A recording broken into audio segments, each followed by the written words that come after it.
Imaginez vivre dans la Rome antique, où des dirigeants puissants régnaient sur des terres s'étendant à perte de vue. Des messagers et des fonctionnaires voyageaient de ville en ville, apportant des nouvelles des événements, des personnes et des problèmes. Tout était soigneusement enregistré, les batailles, les lois, les dirigeants et même les personnes inhabituelles qui attiraient de grandes foules.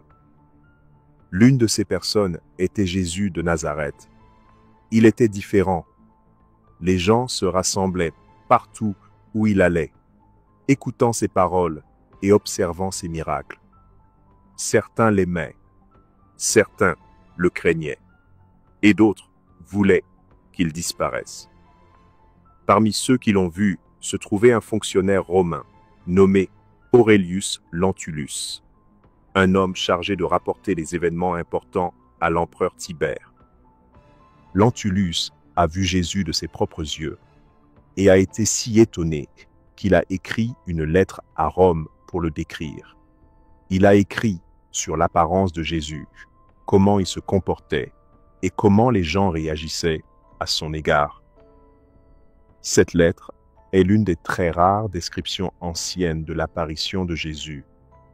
Dans la lettre, Lentulus dit que Jésus avait de longs cheveux ondulés de la couleur d'une noisette mûre, une barbe dorée et des yeux profonds et perçants. Son visage ne ressemblait à aucun autre. Il avait l'air gentil et sage, mais aussi puissant. Les gens ressentaient quelque chose d'étrange lorsqu'ils le regardaient, un mélange de peur et d'amour. Lentulus a également décrit la voix et la présence de Jésus. Quand il parlait, tout le monde écoutait. Il n'avait pas besoin de crier ou d'exiger de l'attention. Il attirait les gens vers lui. Même les soldats, habitués à affronter des criminels et des rebelles, percevaient chez lui une qualité unique. Les détails de cette lettre sont très différents de nombreux tableaux et images de Jésus apparus plus tard. De nombreuses images que nous voyons aujourd'hui montrent Jésus avec une peau claire, des cheveux clairs et une expression douce. Mais l'homme décrit dans la lettre de Lentulus était fort et autoritaire. Certains croient que cette lettre est réelle, tandis que d'autres pensent qu'elle a été écrite longtemps après la vie de Jésus. Mais un fait étrange demeure. Cette description correspond étroitement à l'image mystérieuse du suaire de Turin. Le suaire de Turin est un tissu très ancien, sur lequel figure une légère image d'un homme. Beaucoup pensent qu'il s'agissait du tissu funéraire de Jésus, enroulé autour de lui après sa mort. Les marques sur le tissu correspondent aux blessures décrites dans la Bible. Coupures au front, blessures aux mains et aux pieds, et entailles sur le côté. Lorsque les scientifiques ont étudié le visage sur le linceul, ils ont remarqué quelque chose de choquant. Il ressemblait exactement à l'homme décrit dans la lettre de Lentulus. Les cheveux longs et ondulés, le regard puissant, la présence noble, tout était là. Si Lentulus a véritablement écrit cette lettre, cela implique que les artistes ont enregistré l'apparition de Jésus de son vivant, plutôt que de simplement l'imaginer plus tard. Mais si la lettre est fausse, alors quelqu'un dans l'histoire l'a créée pour correspondre à des images ultérieures de Jésus. La Bible elle-même ne donne presque aucune description de l'apparition de Jésus. Cette approche est inhabituelle, car la Bible décrit en détail de nombreux autres personnages importants. La Bible fournit des descriptions de la taille, des vêtements et des caractéristiques des rois, des prophètes et même des anges. Mais Jésus, la figure la plus importante du christianisme, n'a aucune description physique dans la Bible. Beaucoup de gens pensent que c'était intentionnel. L'histoire de Jésus n'a jamais été centrée sur son apparence, mais sur son message. Les premiers disciples de Jésus ne voulaient pas que les gens adorent son image. Ils voulaient qu'ils suivent ses enseignements. Pourtant, beaucoup de gens se sont toujours demandé à quoi il ressemblait réellement. À mesure que le christianisme se répandait dans différentes parties du monde, les artistes ont commencé à peindre Jésus de différentes manières. Cela signifie qu'au fil du temps, le visage de Jésus a changé en fonction de celui qui le représentait. Lentulus n'était pas la seule personne à avoir décrit Jésus. D'autres responsables romains ont écrit des lettres à son sujet, notamment Ponce Pilate, l'homme qui a condamné Jésus à mort. Pensez à rejoindre notre communauté en vous abonnant à cette chaîne. Il y avait aussi des dirigeants juifs, des premiers chrétiens et des historiens qui mentionnaient Jésus dans leurs écrits. Cependant, au fil du temps, nombre de ces documents ont disparu ou ont été détruits. Certains pensent que cela a été fait exprès pour effacer des détails sur Jésus qui ne correspondaient pas aux croyances ultérieures. En 312 après J.C., quelque chose s'est produit qui a changé le cours de l'histoire. L'empereur romain Constantin le Grand a eu une vision avant une grande bataille. Il a affirmé avoir vu une croix dans le ciel et entendu les mots « Dans ce signe, vainquez ». Ce moment l'a amené à embrasser le christianisme et, en 313 après JOCC, il a publié l'édit de Milan qui a mis fin à la persécution des chrétiens et légalisé leur foi dans l'Empire romain. À partir de ce moment-là, le christianisme s'est transformé. Il s'est répandu à travers l'Europe, fusionnant les cultures, les traditions et les styles artistiques. Mais quelque chose d'autre s'est également produit. L'image de Jésus a commencé à changer. Pendant les 3 premiers siècles après la crucifixion de Jésus, en 30-33 après Jésus-Christ, les chrétiens ont évité de créer des images de lui. Ils craignaient que toute représentation physique du Christ ne conduise au culte des idoles, une pratique fortement condamnée dans la tradition juive. Mais une fois que le christianisme est devenu la religion dominante de l'Empire, les artistes ont commencé à créer des représentations visuelles de Jésus.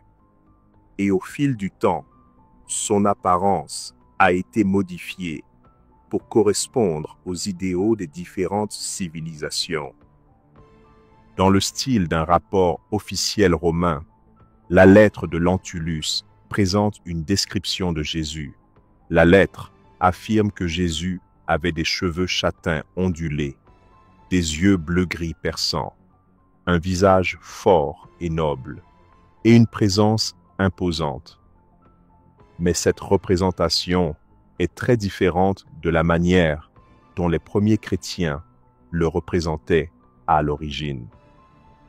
Dans les catacombes de Rome, certaines des premières images de Jésus peintes entre 200 et 300 après J.C.C. le montrent comme un jeune homme imberbe, aux cheveux courts, habillé comme un philosophe romain. Ce style a été fortement influencé par les traditions artistiques grecques et romaines, où les philosophes et les dieux comme Apollon étaient représentés comme jeunes et divins. Mais après l'arrivée au pouvoir de Constantin, les représentations de Jésus ont changé. À partir du IVe siècle, il est presque toujours représenté avec des cheveux longs, une barbe et un visage solennel et majestueux. Cette version de Jésus ressemblait plus à un empereur byzantin qu'à un juif du 1er siècle. Ce changement n'était pas un hasard. Alors que le christianisme devenait la religion officielle de l'Empire, la présentation de Jésus au monde s'est transformée en un outil de pouvoir. Son image a été conçue pour représenter l'autorité, la divinité et la royauté. Dans les premiers jours du christianisme, les croyants étaient divisés sur la question de savoir si Jésus devait être représenté. Le deuxième commandement de l'Ancien Testament interdisait strictement la fabrication d'images taillées. De nombreux chrétiens craignaient que la création d'images de Jésus ne conduise à l'idolâtrie, tout comme le veau d'or au temps de Moïse. Ce débat atteint un point de rupture en 726 après Jésus-Christ, lorsque l'empereur Léon III de Byzance lance la controverse iconoclaste. Il a ordonné la destruction des images religieuses, arguant que les gens les adoraient au lieu de Dieu. Pendant plus d'un siècle, les chrétiens se sont battus pour savoir si les peintures, statues et mosaïques de Jésus devaient exister. Ceux qui soutenaient l'utilisation d'images, appelées iconodules, croyaient que Jésus était devenu humain et que, par conséquent, son image pouvait être représentée. Ceux qui s'y opposaient, appelés iconoclastes, pensaient que toute tentative de représenter le Christ était un blasphème. La lettre de Lentulus se situe au cœur de cette controverse. Si la lettre est réelle, ce serait la première description physique de Jésus provenant d'un témoin oculaire. Si c'est faux, c'est l'une des nombreuses tentatives visant à créer une image officielle de Jésus, adaptée aux besoins de l'époque. Pendant les premiers siècles qui ont suivi la crucifixion de Jésus, les premiers chrétiens ont évité de créer des images de lui. Dans la tradition juive, la création de représentations de Dieu ou de figures saintes était interdite, comme le stipulent les 10 commandements. De nombreux premiers disciples de Jésus étaient juifs et conservaient ces croyances. Au lieu d'utiliser des images, ils se sont appuyés sur les traditions orales et les récits écrits pour propager leur foi. Au IVe siècle, alors que le christianisme devenait la religion officielle de l'Empire romain, l'art jouait un rôle crucial dans la définition de l'identité religieuse.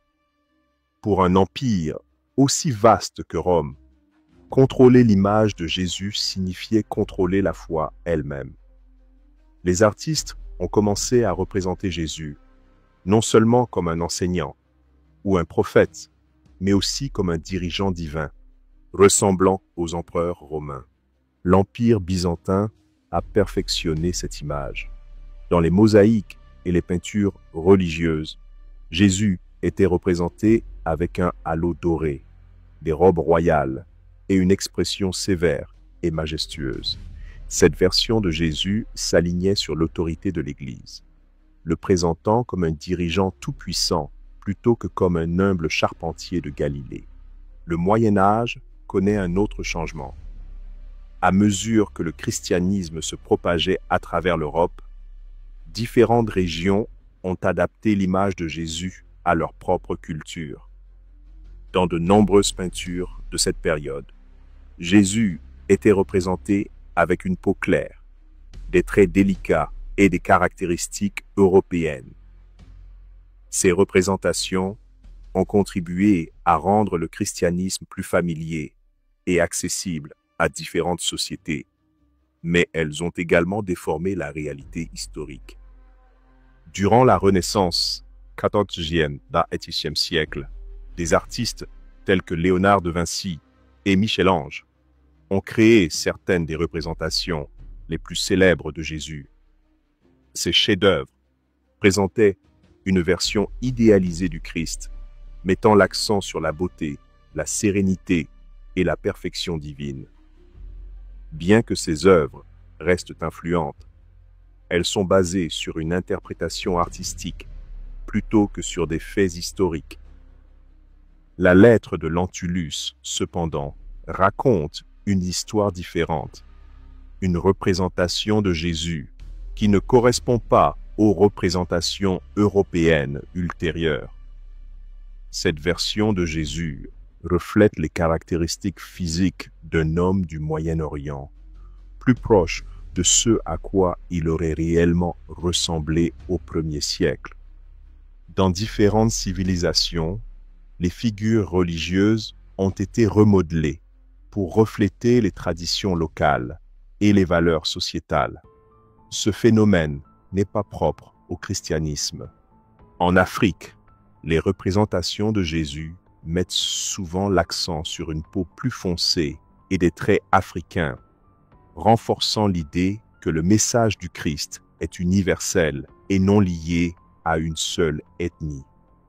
En Asie, des images de Jésus ont été créées avec des caractéristiques est-asiatiques, montrant que la foi ne se limite pas aux traditions occidentales. En Amérique latine, le Christ est souvent représenté comme une figure de souffrance et de résilience, reflétant les luttes des peuples de cette région. Pendant des siècles, Jésus a été l'une des figures les plus influentes de l'histoire. Ses enseignements ont façonné des civilisations entières. Son nom a été au cœur d'innombrables mouvements religieux et son impact continue de résonner dans le monde entier. Pourtant, malgré tous les documents concernant ses paroles et ses actes, il existe très peu d'informations concrètes sur son apparence physique. Des textes anciens tels que la lettre de Lentulus, les actes de Pilate et les hadiths islamiques fournissent des informations fascinantes, chacun offrant une perspective unique sur la façon dont il était perçu par différentes cultures et religions. La lettre de Lentulus décrit Jésus comme un homme d'apparence frappante, avec des cheveux châtains ondulés, une barbe, des yeux perçants et une présence qui imposait à la fois le respect et la crainte. Ce récit le présente comme une figure de noblesse, rayonnant à la fois de sagesse et d'autorité. Bien que son authenticité reste contestée, la lettre peint une image de Jésus qui correspond aux représentations artistiques ultérieures plutôt qu'à l'exactitude historique. En revanche, les actes de Pilate, également connus sous le nom d'évangile de Nicodème, ne se concentrent pas sur ses traits physiques. Au lieu de cela, il met en évidence la façon dont Jésus a influencé son entourage, y compris les fonctionnaires et les gardes romains, par son sang-froid et sa présence surnaturelle. Au IVe ou Ve siècle, ce récit suggère que son véritable pouvoir était son être et non son apparence. Beaucoup de ceux qui l'ont rencontré ont ressenti un mélange inexplicable de peur et d'admiration. Est-ce que vous appréciez l'histoire? Soutenez notre chaîne en cliquant sur le bouton d'abonnement. Les traditions islamiques contiennent également des descriptions de Jésus, connu sous le nom d'Issa en arabe, le décrivant comme un prophète humble et modeste, plutôt que comme une figure divine. Selon divers hadiths et interprétations coraniques, Jésus était de taille moyenne, avait un teint bronzé ou brun rougeâtre et des cheveux raides. Contrairement à de nombreuses représentations artistiques chrétiennes, les textes islamiques le représentent comme un homme simple, dédié à sa mission spirituelle, plutôt que comme une figure majestueuse d'autorité. Les influences religieuses et culturelles ont façonné la manière dont Jésus était rappelé et représenté dans différentes traditions. Dans les premiers siècles qui ont suivi sa mort, les chrétiens évitaient de créer des images de lui, suivant la tradition juive qui interdisait le culte des images taillées. Cependant, à mesure que le christianisme se répandait dans l'Empire romain, en Europe, en Afrique et en Asie, diverses communautés ont commencé à le représenter d'une manière qui reflétait leur propre identité. Au IVe siècle, le christianisme était devenue la religion officielle de l'Empire romain sous l'empereur Constantin, et les représentations visuelles de Jésus commencèrent à apparaître plus fréquemment. L'art paléo-chrétien, comme les peintures des catacombes de Rome, le représentait souvent comme un homme jeune et rasé de près, semblable à un philosophe grec ou à une divinité romaine. Ce choix artistique a été influencé par l'idée que Jésus représentait la sagesse, à l'instar des philosophes de la Grèce antique. Au fil des siècles, son image a encore évolué. Au Moyen Âge, la plupart des arts chrétiens le représentaient avec des cheveux longs, une barbe et une expression solennelle. L'Empire byzantin a joué un rôle majeur dans la formation de cette version de Jésus, le présentant comme un dirigeant divin et faisant autorité, souvent vêtu de robes dorées, couronné d'une auréole et assis sur un trône céleste. Ces images reflétaient un changement théologique. Jésus n'était pas seulement un homme, il était un roi, un dirigeant et le juge divin du monde. Au cours de la Renaissance, 14e, 17e siècle, des artistes comme Léonard de Vinci, Michel-Ange et Raphaël ont popularisé la représentation européenne de Jésus. Il était peint avec des traits délicats, des cheveux flottants et des expressions sereines, incarnant les idéaux artistiques de l'époque. Cette version de Jésus est devenue la norme dans une grande partie du christianisme occidental, renforçant l'image que beaucoup reconnaissent aujourd'hui. Au-delà de l'Europe, l'image de Jésus a pris différentes formes selon les cultures. En Éthiopie, des peintures religieuses le représentaient avec une peau foncée et des traits africains. En Chine et au Japon, l'art chrétien l'a réinventé avec des caractéristiques asiatiques, mêlant des thèmes bibliques à des styles artistiques locaux. En Amérique latine, les images du Christ mettaient souvent l'accent sur ses souffrances, reflétant les luttes et les difficultés auxquelles sont confrontées les communautés indigènes et métisses. Ces diverses représentations démontrent comment les influences culturelles et historiques, plutôt que les documents historiques, ont façonné Jésus, alors que les textes religieux mettent l'accent sur sa sagesse, sa compassion et sa mission divine. Le désir de le visualiser a conduit à une gamme d'interprétations artistiques, chacune adaptée aux croyances et aux identités des différentes communautés. Tout au long de l'histoire, l'humanité a cherché à comprendre les personnages qui ont façonné la foi et les systèmes de croyances. Que ce soit à travers l'art, la littérature ou les textes religieux, les civilisations ont réinventé l'image de Jésus, Bouddha, Krishna et Moïse pour refléter leurs propres traditions, idéaux et perceptions de la sainteté. Ces figures ne sont pas de simples noms dans des textes sacrés, mais des symboles façonnés par le temps, la culture et la foi. La lettre de Lentulus a tenté de fournir une description de Jésus, ses cheveux ondulés, sa présence imposante et ses yeux remplis de sagesse et de force. Il le représentait non seulement comme un homme, mais comme quelqu'un dont la forme physique reflétait sa mission divine.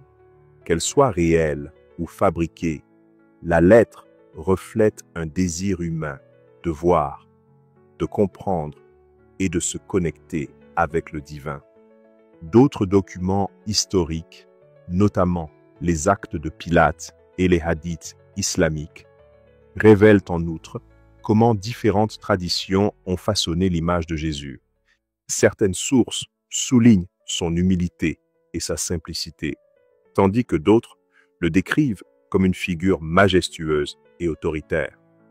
Le contraste entre ces descriptions suggère que Jésus était plus qu'un être physique. Il était une présence qui transcendait l'apparence.